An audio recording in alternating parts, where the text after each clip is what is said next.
ಬೆಂಗಳೂರಿನ ಕಸದಲ್ಲಿ ಸ್ಕ್ಯಾಮ್ ವಾಸನೆ ಕಂಡು ಬಂದಿದೆ. 36,000 ಕೋಟಿ ಲೂಟಿಯಾಗಿದೆ ಅಂತ ಬಿಜೆಪಿ ನಾಯಕರು ಆರೋಪ ಮಾಡಿದ್ದು, 10,000 ಕೋಟಿಯನ್ನ ಕಿಕ್ ಬ್ಯಾಕ್ ಪಡೆದಿದ್ದಾರೆ ಕಾಂಗ್ರೆಸ್ ನಾಯಕರು ಅಂತ ಗಂಭೀರ ಆರೋಪ ಮಾಡಿದ್ದಾರೆ.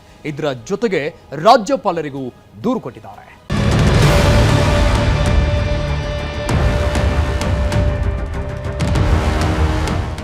ಬೆಂಗಳೂರು ಜನರ ತಲೆಯ ಮೇಲೆ ಕಸದ ತೊಟ್ಟಿಯನ್ನು ತುಂಬುವಂಥ ಒಂದು ದೊಡ್ಡ ಸ್ಕ್ಯಾಂಡಲ್ ಇದು. ಕಸದ ಹೆಸರಿನಲ್ಲಿ 36,000 ಕೋಟಿ ಕಾಂಗ್ರೆಸ್ ಸರ್ಕಾರ ಲೂಟಿ ಮಾಡಿರೋದ ದಾಖಲೆಗಳನ್ನು ಇವತ್ತು ನಾನು ಬಿಡುಗಡೆ ಮಾಡ್ತಾ ಇದ್ದೀನಿ. ಭಾರತ ದೇಶದಲ್ಲೇ ಕಸದಲ್ಲಿ ಇಷ್ಟೊಂದು ದೊಡ್ಡ ಹಗರಣ ನಡೆದಿರುವಂಥ ರಾಜ್ಯ ಯಾವುದೂ ಇಲ್ಲ. 36,000 ಕೋಟಿ ಕಸದಲ್ಲಿ ಲೂಟಿ ಹೊಡೆದಿರುವಂಥ ಒಂದು ಸ್ಕ್ಯಾಂಡಲ್ ಇವತ್ತು ನಾನು ದಾಖಲೆಗಳನ್ನು ಬಿಡುಗಡೆ ಮಾಡ್ತಾ ಇದ್ದೀನಿ. ಇದು ಟೆಂಡರ್ ಹೆಸರೇ ಹೈಕಮಾಂಡಿನ ಕಪ್ಪ ಕಾಣಿಕೆ ಟೆಂಡರ್. ಇದು 10,000 ಕೋಟಿ ಕಿಕ್ ಬ್ಯಾಕ್ ತಗೊಂಡಿದ್ದಾರೆ. ಇದು 10,000 crore ಕಿಕ್ ಬ್ಯಾಕ್ ಪ್ಲಸ್ 35 ವರ್ಷ ಅಂದರೆ 65 ವರ್ಷದ ಟೆಂಡರ್. ಇದು 30 + 35 ಇಯರ್ಸ್. ಇನ್ನು ಜನ್ಮದಲ್ಲಿ ಯಾವನು ಟೆಂಡರ್ ಕರೆಯಂಗೆ ಇಲ್ಲ. ಇದು Ramky company black listed company, ಗೋಲ್ಮಾಲ್ ಪಕ್ಕ. ಸಭಿ ಗೋಲ್ಮಾಲ್ ಹೈ, ಗೋಲ್ಮಾಲ್ ಹೈ, ಸಭಿ ಗೋಲ್ಮಾಲ್ ಕರ್ನಾಟಕ ಗೌರ್ಮೆಂಟ್.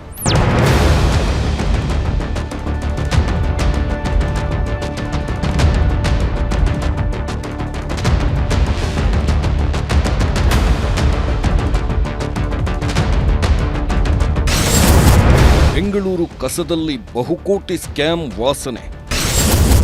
ಕಾಂಗ್ರೆಸ್ ಮೇಲೆ 36,000 ಕೋಟಿಯ ಕಸದ ಬಾಂಬ್.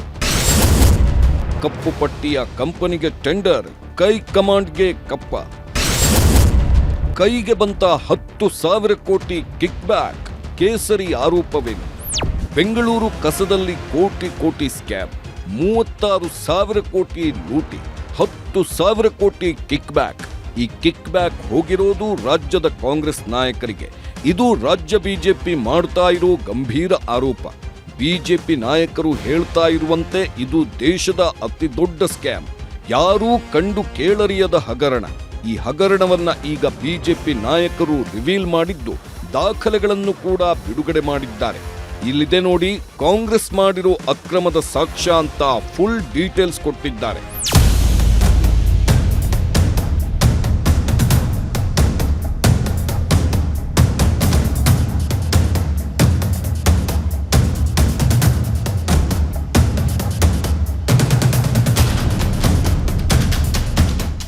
ಹೌದು, ವಿಧಾನಸೌಧದಲ್ಲಿ ಜಂಟಿ ಸುದ್ದಿಗೋಷ್ಠಿ ನಡೆಸಿದ ವಿಪಕ್ಷ ನಾಯಕರಾದ ಆರ್ ಅಶೋಕ್, ಛಲವಾದಿ ನಾರಾಯಣಸ್ವಾಮಿ, ಶಾಸಕರಾದ ರವಿ ಸುಬ್ರಹ್ಮಣ್ಯ, ಸಿ.ಕೆ. ರಾಮಮೂರ್ತಿ, ಮಾಜಿ ಸಂಸದ ಮುನಿಸ್ವಾಮಿ ಕಾಂಗ್ರೆಸ್ ಮೇಲೆ ಕಸದ ಸ್ಕ್ಯಾಮ್ನ ಬಾಂಬ್ ಹಾಕಿದ್ದಾರೆ.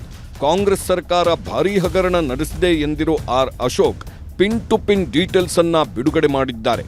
ಮಾಜಿ ಮುಖ್ಯಮಂತ್ರಿ ಸಿದ್ದರಾಮಯ್ಯ, ಹಾಲಿ ಸಿಎಂ ಡಿ.ಕೆ. ಶಿವಕುಮಾರ್ ಅವರ ಅವಧಿಯಲ್ಲೇ ಈ ಟೆಂಡರ್ ಹಗರಣ ನಡೆದಿದೆ ಎಂದಿರೋ ಅವರು ತನಿಖೆ ನಡೆಸಬೇಕು ಅಂತ ಒತ್ತಾಯಿಸಿದ್ದಾರೆ.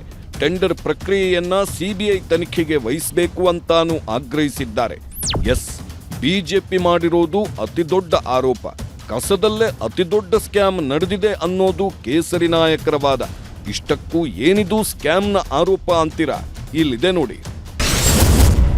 ಕಸದ ಟೆಂಡರ್ನಲ್ಲಿ 36,000 ಕೋಟಿ ಲೂಟಿ ಮಾಡಲಾಗಿದೆ. ಹೈಕಮಾಂಡ್ ಹೇಳಿದಂತೆ ರಾಮ್ಕಿ ಕಂಪನಿಗೆ ಗುತ್ತಿಗೆ ನೀಡಲಾಗಿದೆ ಎಂದಿದೆ ಬಿಜೆಪಿ. ಇದರ ಜೊತೆಗೆ ಬ್ಲ್ಯಾಕ್ ಲಿಸ್ಟ್ಗೆ ದೆಹಲಿಯ ರಾಮ್ಕಿ ಕಂಪನಿ ಸೇರಿದ್ದು, ಸರ್ಕಾರ 10,000 ಕೋಟಿ ಕಿಕ್ ಬ್ಯಾಕ್ ಪಡೆದಿದೆ ಅಂತಿದ್ದಾರೆ ಕೇಸರಿ ನಾಯಕರು. 265 ರೂಪಾಯಿ ಬದಲು 2,400 ರೂಪಾಯಿಗೆ 1 ಟನ್ ಕಸ ಮಾರಿದ್ದಾರೆ. 1-2 ವರ್ಷದ ಬದಲು 30 ವರ್ಷಕ್ಕೆ ಟೆಂಡರ್ ನೀಡಲಾಗಿದೆ. ತುಷಾರ್ ಗಿರಿನಾಥ್, ಮಹೇಶ್ವರ ರಾವ್, ಕರಿಗೌಡ, ಪ್ರಹ್ಲಾದ್, ನಜೀಮ್ ಅಹಮದ್ ಅಧಿಕಾರಿಗಳೇ ಈ ಸ್ಕ್ಯಾಮ್ನಲ್ಲಿ ಶಾಮೀಲಾಗಿದ್ದಾರೆ ಎಂದಿದ್ದಾರೆ ಕೇಸರಿ ನಾಯಕರು. ಕಸದ ಹೆಸರಿನಲ್ಲಿ 36,000 ಕೋಟಿ ಕಾಂಗ್ರೆಸ್ ಸರ್ಕಾರ ಲೂಟಿ ಮಾಡಿರೋದ ದಾಖಲೆಗಳನ್ನು ಇವತ್ತು ನಾನು ಬಿಡುಗಡೆ ಮಾಡ್ತಾ ಇದ್ದೀನಿ. ನನಗನ್ಸುತ್ತೆ ದೇಶದಲ್ಲೇ, ಭಾರತ ದೇಶದಲ್ಲೇ ಕಸದಲ್ಲಿ ಇಷ್ಟೊಂದು ದೊಡ್ಡ ಹಗರಣ ನಡೆದಿರುವಂಥ ರಾಜ್ಯ ಯಾವುದೂ ಇಲ್ಲ. First time in history of India. ಈ ಟೆಂಡರ್ ಹೆಸರೇ ಹೈಕಮಾಂಡಿನ ಕಪ್ಪ ಕಾಣಿಕೆ ಟೆಂಡರ್ ಇದು. 10,000 ಕೋಟಿ ಕಿಕ್ ಬ್ಯಾಕ್ ತಗೊಂಡಿದ್ದಾರೆ. ಇದು 10,000 crore ಕಿಕ್ ಬ್ಯಾಕ್ ತಗೊಂಡಿರೋ ಅಂತ ದೊಡ್ಡ ಹಗರಣ ಇದು. ಬಿಜೆಪಿ ಅವಧಿಯಲ್ಲಿ ಟೆಂಡರ್ ಹೇಗಿತ್ತು, ಕಾಂಗ್ರೆಸ್ನಲ್ಲಿ ಹೇಗಿದೆ? ಈಗ ಕಾಂಗ್ರೆಸ್ ಸರ್ಕಾರ 36,000 ಕೋಟಿ ರೂಪಾಯಿ ಟೆಂಡರ್ ಅನ್ನ ರಾಮ್ಕಿ ಕಂಪನಿಗೆ ನೀಡಿದೆ. ಜಿಬಿಎ ವ್ಯಾಪ್ತಿಯಲ್ಲಿ ಕಾರ್ಪೊರೇಟರ್ಗಳು ಇಲ್ಲದೇ ಇರೋ ವೇಳೆ ಇಂಥ ಸ್ಕ್ಯಾಮ್ ಮಾಡುವುದಕ್ಕೆ ಸರ್ಕಾರ ಮುಂದಾಗಿದೆ ಅನ್ನೋದು ಬಿಜೆಪಿ ಆರೋಪ. 2020ರಲ್ಲಿ ಕಸ ನಿರ್ವಹಣೆಗೆ ಬಿಜೆಪಿಗೆ ಪ್ರಶಂಸೆ ಸಿಕ್ಕಿತ್ತು. ಕೇಂದ್ರ ಸರ್ಕಾರ ಬಿಜೆಪಿ ಸರ್ಕಾರಕ್ಕೆ ಮೆಚ್ಚುಗೆ ನೀಡಿತ್ತು. ಈ ಹಿಂದೆ ಕಸದ ನಿರ್ವಹಣೆಗೆ ಒಟ್ಟು 1,344 ಕೋಟಿ ರೂಪಾಯಿ ವೆಚ್ಚವಾಗ್ತಿತ್ತು. ಇದರಲ್ಲಿ 514 ಕೋಟಿ ರೂಪಾಯಿ ಸಂಗ್ರಹಣೆ ಸಾಗಾಣಿಕೆಗೆ ಖರ್ಚಾಗ್ತಾ ಇತ್ತು. 444 ಕೋಟಿ ರೂಪಾಯಿ ಪೌರ ಕಾರ್ಮಿಕರಿಗೆ ವೇತನ ನೀಡಲಾಗ್ತಿತ್ತು. ಆದರೆ ಈಗ ಟೆಂಡರ್ನಲ್ಲಿ ಕಸ ಸಂಸ್ಕರಣೆ, ವಿಲೇವಾರಿ ಮಾತ್ರ ಉಲ್ಲೇಖಿಸಲಾಗಿದೆ. ಆದರೂ ಹೆಚ್ಚಿನ ಮೊತ್ತಕ್ಕೆ ಟೆಂಡರ್ ನೀಡಿ ಲೂಟಿ ಮಾಡಲಾಗಿದೆ ಅನ್ನೋ ಆರೋಪ ಕೇಳಿ ಬಂದಿದೆ. ಒಟ್ಟಾರೆ ನಮ್ದು ಈಗ ನಡೀತಾ ಇರೋ ಕಸದ ವಿಲೇವಾರಿ ಹಣ 1,344 ಕೋಟಿ ವೆಚ್ಚ ಮಾಡ್ತಾ ಇದ್ದೀವಿ ನಾವು ಪ್ರತಿ ವರ್ಷ ನಾವು ವೆಚ್ಚ. ಅದರಲ್ಲಿ ಸಂಗ್ರಹಣೆ ಮತ್ತು ಸಾಗಾಣಿಕೆಗೆ 514 ಕೋಟಿ ಮಾಡ್ತೀರಿ. ಸಂಗ್ರಹಣ ಸಾಗಾಣಿಕೆ 514 ಕೋಟಿ. ಸಂಸ್ಕರಣೆ ಮತ್ತು ವಿಲೇವಾರಿ 380 ಕೋಟಿ. ಸಂಗ್ರಹಣೆ ಮತ್ತು ಸಾಗಾಣಿಕೆಗೆ ಸಂಗ್ರಹ ಮಾಡೋದು, ಅದನ್ನು ಟ್ರಾನ್ಸ್ಪೋರ್ಟ್ ಮಾಡೋದು 514 ಕೋಟಿ. ಸಂಸ್ಕರಣೆ ಮತ್ತು ವಿಲೇವಾರಿ ಅಂದರೆ ಪ್ಲಾಂಟ್ಗಳಿದೆಯಲ್ಲ, ಬೆಂಗಳೂರು ಸುತ್ತ ಇರೋ ಪ್ಲಾಂಟ್ಗಳು, ಆ ಪ್ಲಾಂಟ್ಗಳಿಗೆ 380 ಕೋಟಿ ನಾವು ಖರ್ಚು ಮಾಡ್ತಾ ಇದ್ದೀವಿ. ಇದ್ರ ಜೊತೆ 11,000 ಪೌರ ಕಾರ್ಮಿಕರಿದ್ದಾರೆ ನಮ್ಮಲ್ಲಿ. 11,000 ಪೌರ ಕಾರ್ಮಿಕರು, ಅವ್ರಿಗೆ ಪ್ರತಿ ತಿಂಗಳು 37 ಕೋಟಿ ರೂಪಾಯಿ ಕೊಡ್ತಾ ಇದ್ದೀರಿ. ಅವ್ರಿಗೆ ವರ್ಷಕ್ಕೆ 444 ಕೋಟಿ, ಅವ್ರಿಗೆ 4 ಕೋಟಿ ಈಗ ಸಂಬಳ ಕೊಡ್ತಾ ಇರೋದು ಅವ್ರಿಗೆಲ್ಲ. ನಡೀತಾ ಇರೋ ಸಿಸ್ಟಮ್ ಈಗ ಇದೆಲ್ಲ ಸೇರಿಸಿದ್ರೆ 1,344 ಕೋಟಿ ಆಗುತ್ತೆ ಅಷ್ಟೇ. 30 ವರ್ಷ ಪ್ಲಸ್ 35 ವರ್ಷ, 65 ವರ್ಷಕ್ಕೆ ಟೆಂಡರ್. ಕಸದ ಟೆಂಡರ್ ಸಾಮಾನ್ಯವಾಗಿ 1 ಅಥವಾ 2 ವರ್ಷಕ್ಕೆ ಕೊಡ್ತಾರೆ. ಆದರೆ ಕಾಂಗ್ರೆಸ್ ಸರ್ಕಾರ 30 ವರ್ಷಕ್ಕೆ ಕಸದ ಟೆಂಡರ್ ಕೊಟ್ಟಿದೆ ಅಂತಿದೆ ಬಿಜೆಪಿ. ಇದರ ಜೊತೆಗೆ 35 ವರ್ಷ ವಿಸ್ತರಿಸಬಹುದು ಅಂತಾನು ಟೆಂಡರ್ನಲ್ಲಿ ಉಲ್ಲೇಖಿಸಲಾಗಿದೆ. 65 ವರ್ಷ ಯಾರಿರ್ತಾರೆ, ಯಾರು ಬದುಕಿರ್ತಾರೆ ಅಂತ ಪ್ರಶ್ನಿಸಿದ್ದಾರೆ ಬಿಜೆಪಿ ನಾಯಕರು. ಯಾವ ಮನೆ ಆಳನೂ ಕೂಡ ಬುದ್ಧಿ ಇರೋನು, ಜ್ಞಾನ ಇರೋನು, ಅವ್ರ ಸರ್ಕಾರದ ಅವಧಿ ಏನಿರ್ತದೆ ಅಲ್ಲಿಗೆ ಟೆಂಡರ್ ಮಾಡ್ತಾನೆ.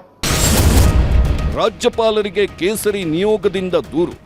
ಬೆಂಗಳೂರಿನಲ್ಲಿ ಕಸದ ಟೆಂಡರ್ನಲ್ಲಿ ಭಾರೀ ಅಕ್ರಮ ನಡೆದಿದೆ ಅನ್ನೋ ಆರೋಪ ಮಾಡಿರೋ ಬಿಜೆಪಿ ರಾಜ್ಯಪಾಲರಿಗೂ ದೂರು ನೀಡಿದೆ. ಟೆಂಡರ್ ಸಂಬಂಧ ಸೂಕ್ತ ತನಿಖೆ ನಡೆಸಬೇಕೆಂದು ರಾಜ್ಯಪಾಲರಿಗೆ ದೂರು ನೀಡಿದೆ. ವಿಪಕ್ಷ ನಾಯಕರಾದ ಆರ್ ಅಶೋಕ್, ಛಲವಾದಿ ನಾರಾಯಣಸ್ವಾಮಿ ನೇತೃತ್ವದ ನಿಯೋಗ ಲೋಕಭವನಕ್ಕೆ ಭೇಟಿ ನೀಡಿ ರಾಜ್ಯಪಾಲ ಥಾವರ್ ಚಂದ್ ಗೆಹ್ಲೋಟ್ ಅವರಿಗೆ ದೂರು ನೀಡಿದ್ದು, ಸ್ವತಂತ್ರ ತನಿಖಾ ಸಂಸ್ಥೆಯಿಂದ ತನಿಖೆ ಮಾಡಿಸುವಂತೆ ಮನವಿ ಮಾಡಿದ್ದಾರೆ. ಈಗ ರಾಜ್ಯಪಾಲರು ಈ ದೂರಿನ ಬಗ್ಗೆ ಯಾವ ನಿರ್ಧಾರ ತಗೊಳ್ತಾರೆ ಅನ್ನೋದನ್ನ ಕಾದು ನೋಡಬೇಕಿದೆ.